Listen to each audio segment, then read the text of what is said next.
Welcome to this Apploye tutorial.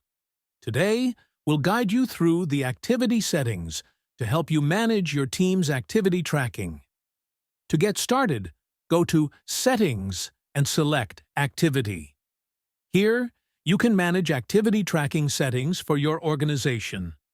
Toggle screenshot tracking on or off. Set screenshot frequency. Disable the screenshot delete option. Turn off screenshot notification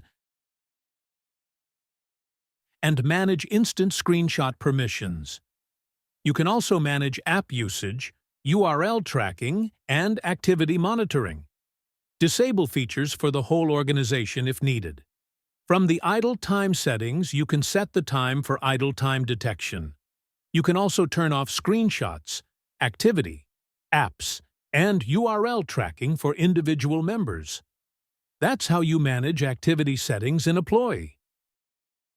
For further help, contact Apploye Support.